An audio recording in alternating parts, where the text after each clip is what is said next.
ప్రభుత్వ రంగంలోనే విశాఖ ఉక్కు సొంత గనులను ఉక్కు విశాఖ ఉక్కు విశాఖ ఉక్కు కేటాయించాలి. విశాఖ ఉక్కు సొంత గనులను కేటాయించాలి. విశాఖ ఉక్కు సొంత గనులను విశాఖ ఉక్కు ఆంధ్రుల హక్కు విశాఖ ఉక్కు ఆంధ్రుల హక్కు విశాఖ ఉక్కు ఆంధ్రుల హక్కు కాపాడుకుంటాం విశాఖ ఉక్కును కాపాడుకుంటాం విశాఖ ఉక్కును విశాఖ ఉక్కు విశాఖ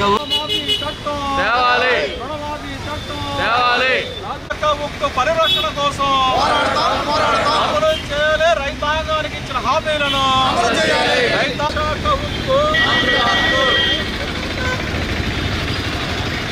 విశాఖ ఉక్కు విశాఖ ఉక్కు ప్రైవేటీకరణ విశాఖ ఉక్కు ప్రైవేటీకరణ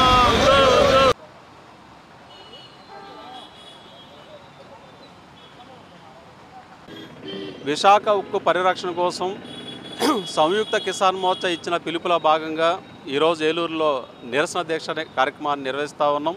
ఇవాళ రైతు సంఘాలు, కౌలు రైతు సంఘాలు, వ్యవసాయ కార్మిక సంఘాలు, చేతుద్దాల సంఘాలన్నీ కూడా నాయకులందరూ కూడా కార్యకర్తలందరూ కూడా పెద్ద ఎత్తున పాల్గొన్నారు.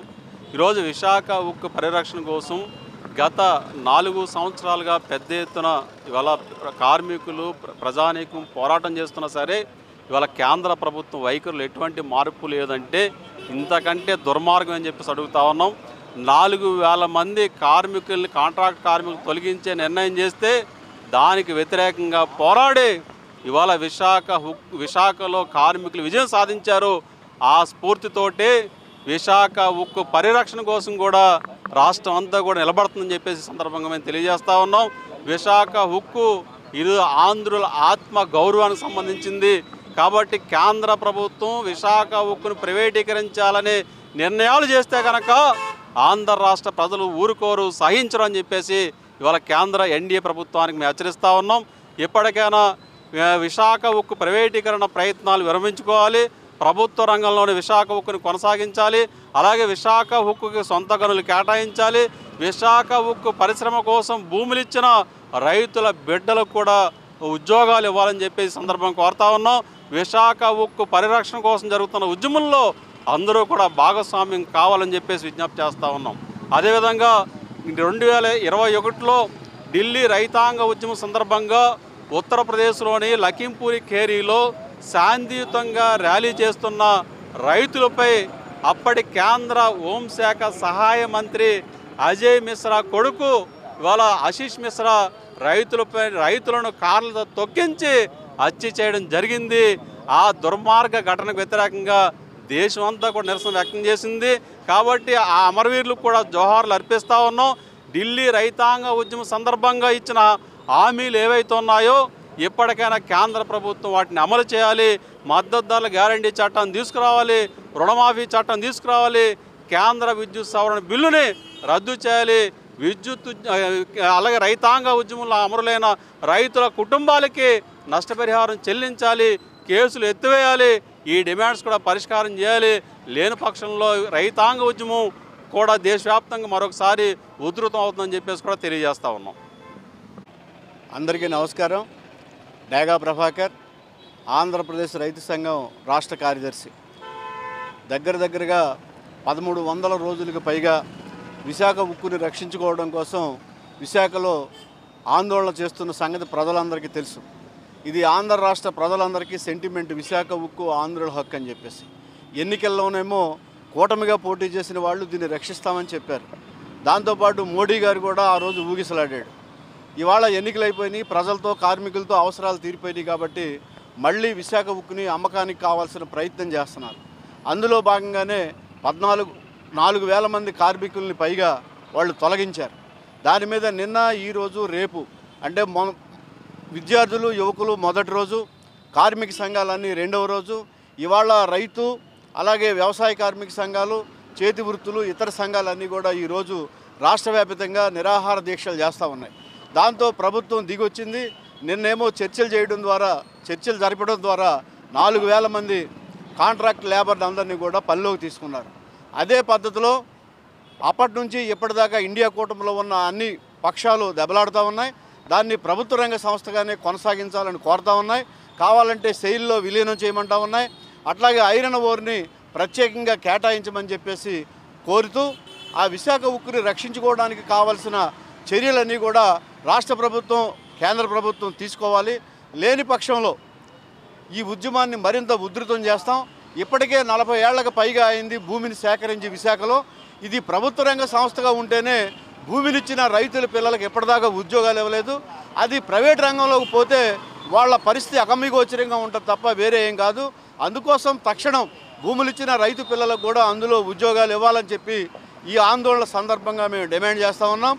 భవిష్యత్తులో విశాఖ ఉక్కుని రక్షించుకోవడానికి ఈ ఉద్యమాన్ని ఉధృతం చేస్తాం. ప్రజలందరూ కూడా ఇందులో పాల్గొనడం ద్వారా మాత్రమే ఆంధ్ర రాష్ట్రానికి అతిపెద్ద పరిశ్రమగా ఉన్న విశాఖ ఉక్కుని రక్షించుకోవడం సాధ్యం అవుద్దని చెప్పి ప్రత్యేకంగా మనవి చేస్తా ఉన్నాం. ఆదినాల రామ్మోహన్ రావు, ఏలూరు జిల్లా కాంగ్రెస్ అధ్యక్షుడు. ఇవాళ విశాఖ ఉక్కు ఫ్యాక్టరీ గురించి మరి గత 1300 రోజుల నుంచి ఉద్యమం చేస్తున్నప్పటికీ ఏ మాత్రం కూడా మోడీలో కానీ ఇక్కడ ఉన్నటువంటి కూటమి ప్రభుత్వానికి కానీ చలనం లేకుండా మాట్లాడడం చాలా దురదృష్టకరం. ఎన్నికల ముందు అనేక మాటలు చెప్తారు.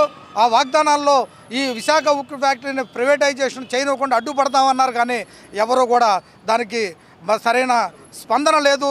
ఇవాళ ఎందుకంటే కేంద్ర మంత్రులు అక్కడి నుంచి వస్తారు, ప్రైవేటైజేషన్ చేయట్లేదు అంటారు. నరేంద్ర మోడీ గారు చెప్తారు మేము ప్రైవేటైజేషన్ చేస్తున్నామని చెప్తాడు. అంటే వాళ్ళకి పంతురం లేదు అనేది మాత్రం తేటతెల్లమవుతుంది. అదేవిధంగా బీజేపీ అధ్యక్షులు కావచ్చు, అదేవిధంగా మరి కూటమి ప్రభుత్వంలో ఉన్నటువంటి జనసేన కావచ్చు, చంద్రబాబు నాయుడు గారు ముగ్గురు కూడా మాట్లాడవలసిన అవసరం ఉంది. ఇవాళ కాంట్రాక్టర్ లేబర్ 400 మంది 4000 మందిని తొలగిస్తే మరి ఉద్యమం చేస్తున్నప్పటికీ మరి స్పందించలేదు. మరి మొన్న 3 రోజుల నుంచి ఇలాగ రాష్ట్రం అంతా కూడా దీక్షలు చేస్తుంటే ఇప్పుడు స్పందించే నిన్న ఏదో మాట్లాడాం, మళ్ళీ అందరినీ తీసుకున్నామని చెప్తున్నారు.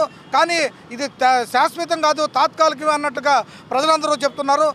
విశాఖ ఉక్కు ఫ్యాక్టరీకి ఉన్నటువంటి భూములు చూస్తే రేట్లు పెరిగిపోయి కనీసం 2 లక్షల కోట్ల పైచలు ఉంటే 20,000 కోట్లకు అమ్మటానికి మోడీ గారు కార్యక్రమాన్ని తీసుకున్నాడు.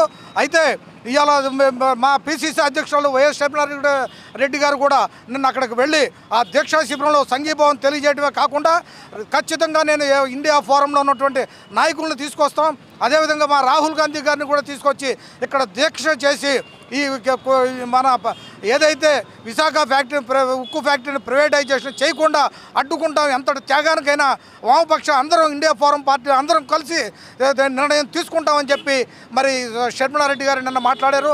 దానిలో భాగంగానే మరి నిన్న వాళ్ళందరినీ కూడా తీసుకోవటం, మరి అన్నీ కూడా మేము ఒకటే చెప్తున్నాం, ఏదైతే మీరు ఎన్నికల ముందు చెప్పారో మరి ఏదైతే వాగ్దానాలు చేశారో అవన్నీ అమలు జరపండి. ఎందుకంటే నరేంద్ర మోడీ గారికి ఏ ఒక్క వాగ్దానం అమలు జరిపే అలవాట్లేదు.